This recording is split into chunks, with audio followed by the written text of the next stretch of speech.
Going okay your way? Yeah, look, I managed to redo the computers. I spent a couple of nights, but they're all working well now, and everything's okay. But Skype, well, these bogus Microsoft people, whoever they were, well, they set up a whole new account, different name. I mean, I looked, it wasn't my name, Frank Pierre Russo. It actually had live colon Frank Russo _5. And, I never knew such an account. I didn't have such an account. What do you think happened? Well, look, I insulted the CIA very recently because I do surveys and things for President Trump. He likes me a fair bit. And, I did a very good survey. And I've had trouble with the CIA in the past. And, the survey disappeared. And a few hours later, 4 a.m., President Trump's team sent me another email wanting me to do the survey all over again. And I spent all this time working on the survey, and they made it bloody disappear. So I gave a whole lot of abuse to the CIA. And next thing, well, look, I got all these calls trying to ferret information about PayPal account, and also Microsoft.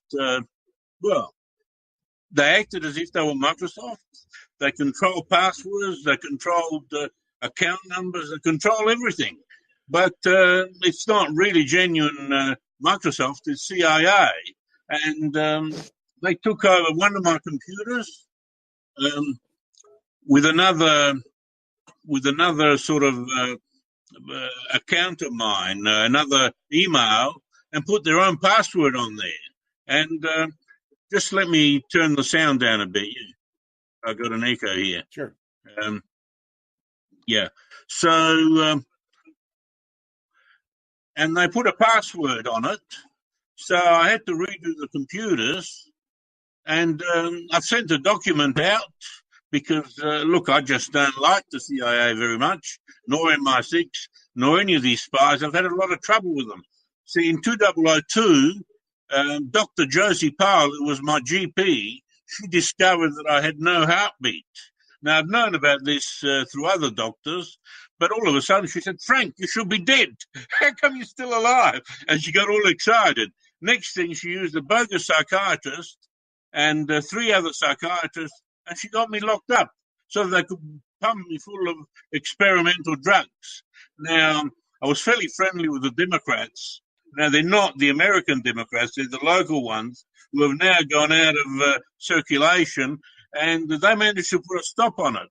Now, this was Adelaide, and it was, they locked me up in a mental ward, and look, the thing is, what can I say?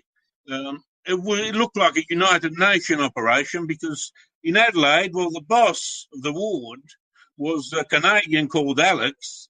Then there was a really huge, tall black man who was a US guy, probably CIA, and there was all these other guys that spoke with the diction of the Queen, and that obviously gave it away as MI6. And, feed me any questions if you want. Sure. Well, that's a lot. I have one real quick. That's a lot to take in. Yes. Can you reiterate what you said about Trump? Well, look, I didn't hear you. I've got a very special heart, possibly the best in the universe if there's extraterrestrial anywhere else, because the thing is, from about 7 years of age, I was doing these special exercises where you hang yourself up from a tree or whatever, or a roof thing, and you tie yourself completely. You exhaust yourself. And this was about 1959, 1960 when I started this exercise, because I got stuck on a tree, right? And I hanged on till I lactic acidosis and ran out of energy and dropped off the tree. But the interesting thing is, just before dropping off the tree, I experienced sort of a psychic sexual release of endorphins, possibly testosterone. In other words, sort of an orgasm. And then I started doing this exercise right up into my early adulthood. So I had this incredible heart, and a lot of times there was no heartbeat. For example, at 9 years of age, I smashed into a wall. The doctor thought I was dead because I had no heartbeat. Then Dr. Pillay at here in Campbelltown had me, well, I think he injected me with something so they could look at they could look at my heart in the hospital. And the interesting thing is, I was only 14, and I should have gone to the children's hospital, but instead they took me to the adult hospital, Royal Adelaide Hospital, and there was 2 guards either side of the ward, and I was put on complete bed rest. I had to bloody use a bedpan for 2.5 months, and they were looking at everything coming into me and everything going out. And the top specialist, look, they viewed him as a god, all the orderlies and everybody. He was called Dr. Palou, that's right. And, well, in the end, they couldn't work out very much. And he schooled me as to what to say to the doctors so that they wouldn't all try to experiment on me again. And he told me to say that I had rheumatic fever, and therefore my heart had sort of a murmur and behaved differently to everybody. And, but I also believe perhaps, I may have been poisoned in 2002 when my heart completely disappeared, the heartbeat. And because of my arterial strength, I still had a blood pressure. Well, look, supposedly the doctor had me on 2 high blood pressure tablets, and all of a sudden, Frank, take a breath. My pressure dropped without any tablets because I removed all the tablets. It went to 116 on 72 with no heart beat. Take a breath, Frank. Let me interrupt you for a second. Number one, I hate that all that happened to you. We had spoken over email about maybe talking about the you had something for diabetes, I believe. You had something. You had a narrative that you wanted to put forth about that. Do you can you give us a little bit of a rundown about what you think about diabetes, and let's see what that's about. So can I talk now, Carl? Yes, please. Yeah, well, look, I've been working on diabetes for ages and ages, decades. I've got a whole lot of articles on my website. But I've never believed that sugar was the cause of all the damage of diabetes. Look, sugar is sort of an inactive molecule, right? It's got an OH and, the thing is just for linkaging. But it's a sweet, lovely molecule that causes no harm whatsoever. Look, you blow smoke on your skin, it damages your skin. But you put sugar on there or take sugar, it doesn't damage anything. What I came up with, and look, in 2004, just before a dozen policemen and a policewoman ambushed me to take me off to a spy hospital, well, I was working on it, and I was running sugars in my body over 30, sometimes even over 33. Now, the thing is, it's not the sugar that damages you. What it is, it's the acidosis that's generated by the body. See, the body, what it does, it harvests the hydrogens off of the glucose, the sugars, and the carbohydrates, and then harvests all the electrons off the sugars. And you end up with all these acidic H pluses in the body, H pluses, which is acid. And that damages everything in the body. Now, look, I was putting out in 2004, I was putting out 11 litres of water, urine, basically, but it was sort of like water because it was very dilute. And the thing is, I was using the enzyme carbonic anhydrase, and that joins all these H pluses, the acidic H pluses, and buffers them with bicarbonate, and you end up with water and carbon dioxide, which is very similar to what a bear does. with brown fat when he hibernates. He digests the brown fat, and you ends up with water and carbohydrates. Sorry, water and CO2, which doesn't damage anything.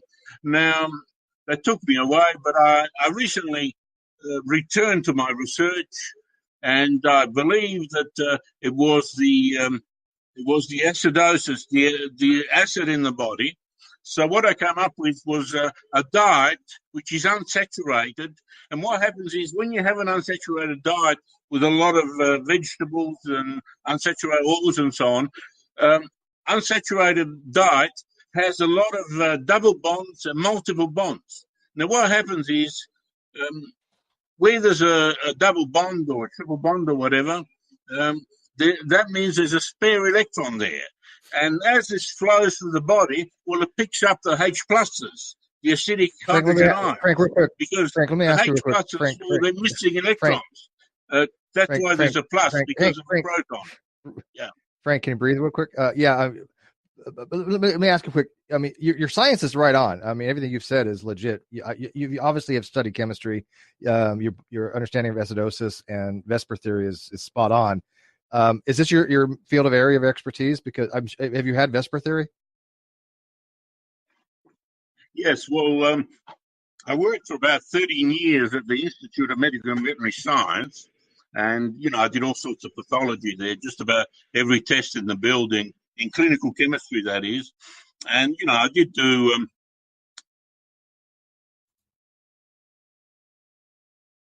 Yeah. Somebody, are you still there? Did we lose you? Yeah, well, look. Okay. Well, somebody in the live chat saying that that high blood sugar does not cause acidosis. I don't think that's what he said. If I'm correctly, if you're wrong, you're talking about bicarbonate. When you have an excess in bicarbonate in your system, then you can have an acidosis situation where you have higher acidity in your blood. Correct? Well, the thing is, it was acknowledged by some people. See, people say your high sugars are damaging you, but really the sugars are high only in the blood, nowhere else. They're high in the blood because all the tissues aren't taking up the sugar. Okay. So you're talking about like glycolysis?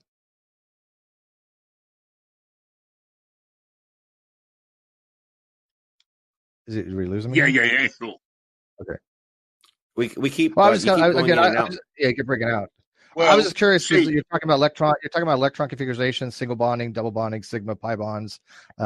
These things are generally, somebody who takes chemistry or at least some kind of sciences would know about. So I was wondering if you actually learned about these in school, or you just picked up. Yeah, sure. The thing is, the bicarbonate provides the OH minus, which is alkaline. It's not acidic. And therefore, the OH minus, which is alkaline, joins with the H plus, the acid, and gives you water, you see? Right. These are free radical, or they're hydroxyls, OH negatives, binding with an H positive, and that's going to form H2O. Correct. That's basic water chemistry. Yeah. Because you have a dissociation from water. Sure. Now, the thing is, that's the acidosis is only one side of it. There's another major side. The other major side is that what happens is the doctors are wrong. Look, they're bloody stupid when they.